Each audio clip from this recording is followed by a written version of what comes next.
online Christian culture, Mhm. which this is one we talked about before. So you being someone who makes content, you interact with people, Mhm. you put stuff out for people to view. Um, what do you see as some of the benefits of the online Christian culture, and maybe some of the drawbacks that we see? I mean, the benefits is pretty clear, pretty obvious. Like the gospel is being preached a lot more, right? Christianity and Jesus Christ is being preached more to a wider audience when you probably yourself couldn't, have an impact or couldn't be used by God in your like daily life and social life around you outside of the internet. The internet is a God I think it's a God-given tool. Like this is a tool that, man of course made, but it's because of God. Like this is such a humongous tool that Christians can use to spread the gospel, to for us Yeah. to go out there and preach and keep preaching the gospel and saying Jesus is true and apologetics. I think the apologetic uh, um, the apologetic sect of Christianity within the like the social media space has been so beneficial to Christianity. Oh yeah. It has probably made converted like God has used those people in apologetics to convert so many people, right? That the Holy Spirit can guide them, right? And the grace of God can be upon those people because of these apologetic Christian YouTubers like IP, David Wood, Oh yeah. who else?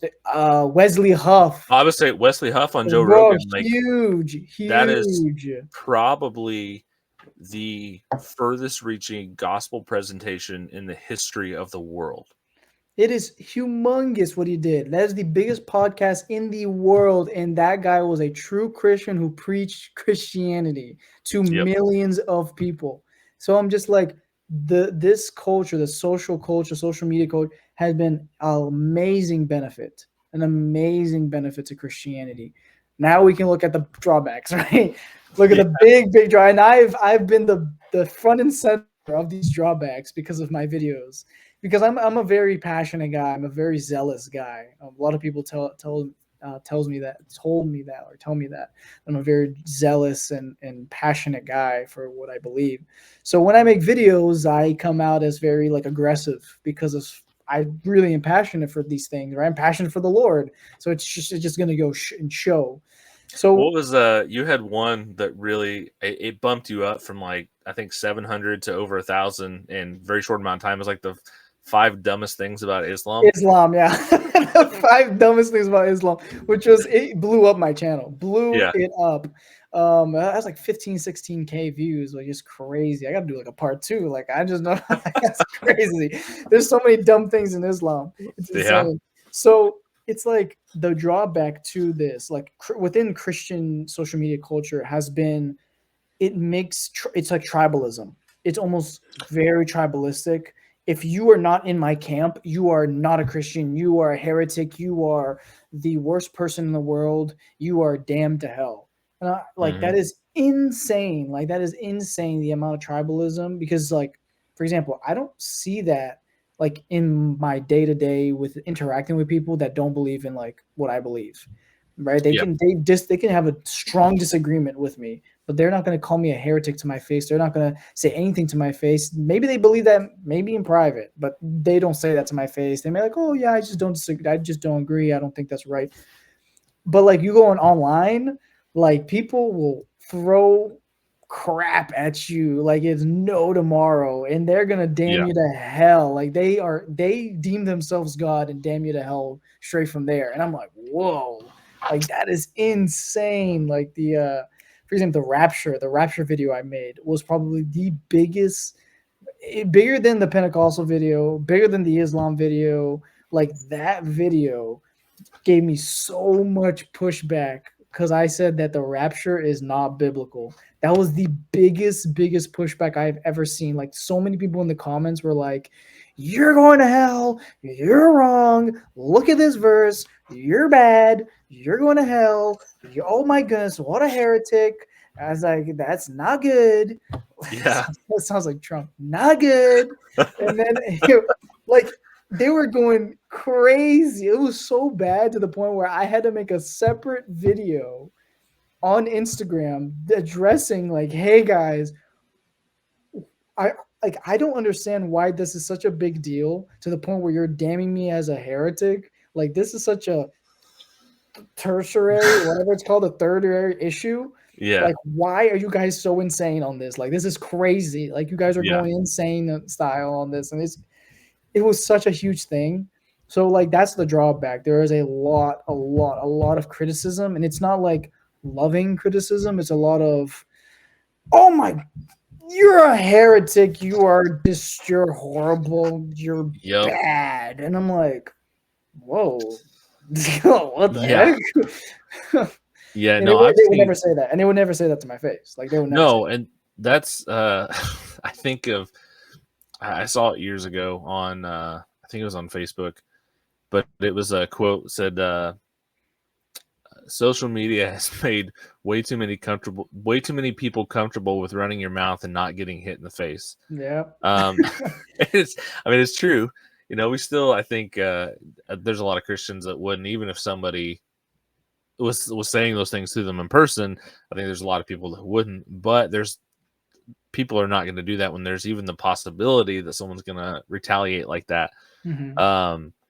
No, I would agree, and even thinking like one of the reasons I even started this channel was uh, I think it was Mike Winger I was listening to, and he made a comment that if Paul was alive today, he would be on YouTube. Yeah. And just the idea that, you know, like Mike Winger has I think he's up over 1 million subscribers now, but he started it like on the side. He was on staff as a pastor somewhere, and he started Calvary doing it. Chapel. I think it was a Yeah, Calvary yeah. Chapel, a pastor. And he actually started off like a lot of his videos were he was like recording himself when he would preach some like Sunday night or something, and then he would upload that, and then he just kind of went through, kept doing it. And I think you know, he's up to, like I said, like he's got like almost 1 million subscribers or maybe over that now. Even looking like while you said that, it got my attention, or it made my mind start running. And so I went up and looked like on my statistics for my audio only stuff on Spotify, like 2% of my audience, my total audience, is from Kenya. And then like another 2% is from the United Arab Emirates. Oh my goodness. And so it's like, you know, that's probably only, and that's like all time for my podcast, but it's probably not a ton of people. But like thinking about the fact that like I'm sitting in my house when I record these, I'm just sitting in a room talking into a camera, and the fact that I can like literally reach people on the other side of the world with the gospel, Mhm. and I may be able to present it in a way that it speaks to somebody better than somebody presenting it and that they are interacting with. Mhm. You know, I want to get one thing I want to do. I want to push as many Christians as possible into YouTube, social media, even like churches. Like getting, if you watch this and you have a church and you're at all involved with the social media of the church or the online anything of the church, get the church online, get the church on YouTube, get like just anything that we can do, because not everybody's gonna like basically biblical.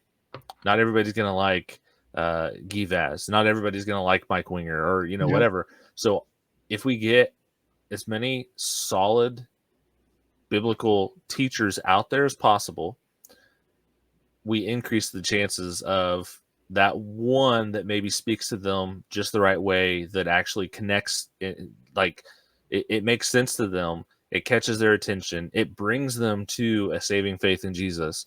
And then like that's just a positive.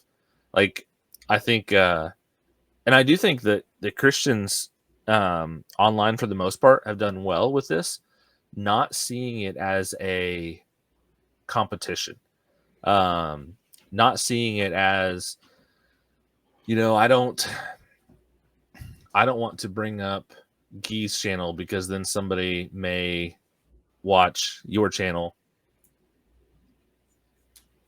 Someone may watch your channel and not want to watch Basic Biblical anymore, or, you know, whatever.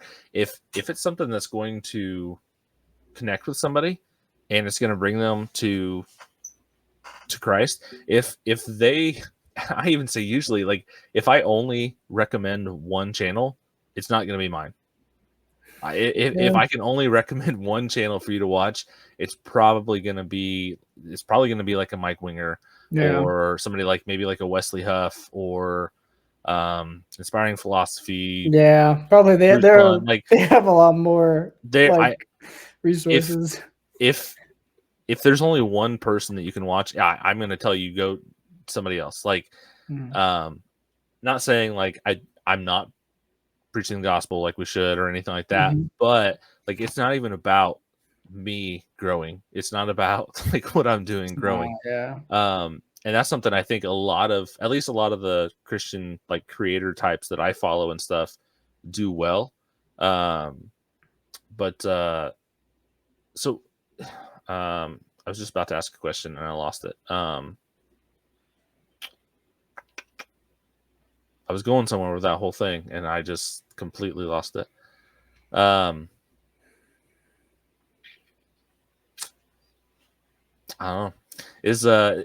On that topic, is there anything else that you want to bring up or address, or you think that should be pointed out, anything like that? I mean, yeah, I guess it would be like, I agree, like there should be a lot of Christians on social media trying to preach the gospel.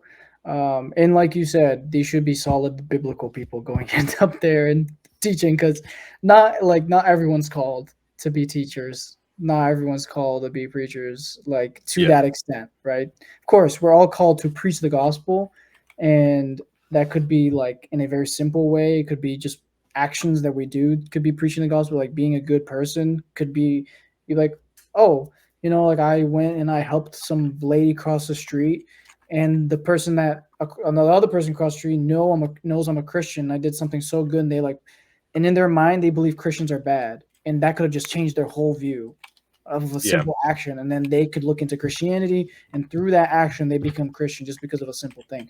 Like, it's the little things, right? You could affect somebody with not even opening your mouth, right? You could just literally just preach the gospel by doing things. So it's kind of like not everyone's called to be on social media to preach.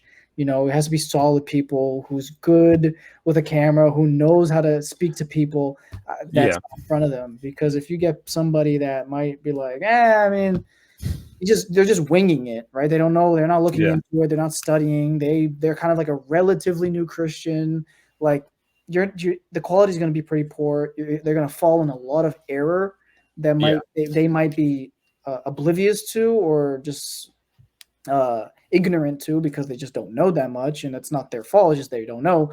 But they should probably, if you're a relatively new Christian, get discipled.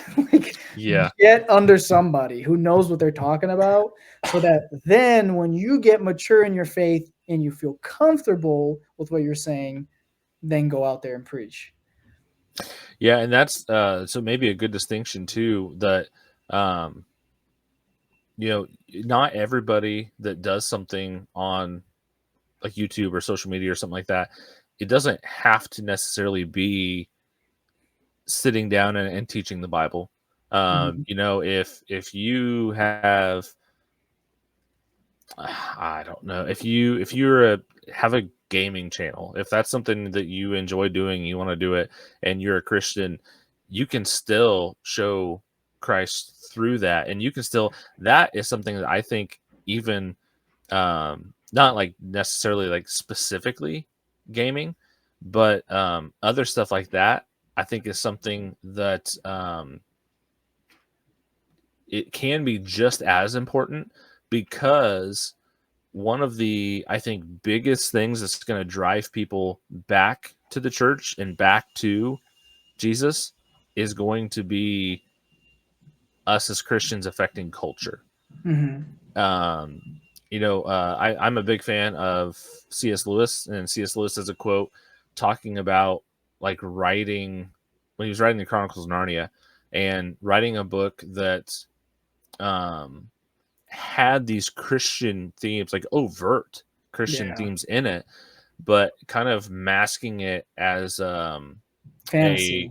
a children's fantasy story. Mhm. He had a quote. It was steal past the clever dragons or watchful dragons.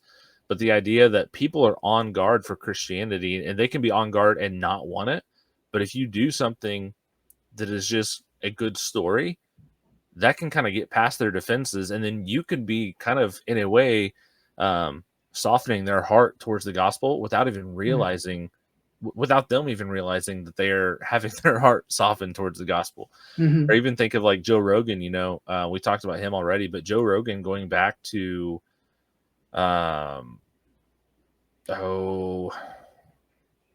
it wasn't even that long ago, maybe like 5 years ago, 10 years ago, he was very hostile towards Christians, like very hostile. Like if you were a Christian, you were stupid.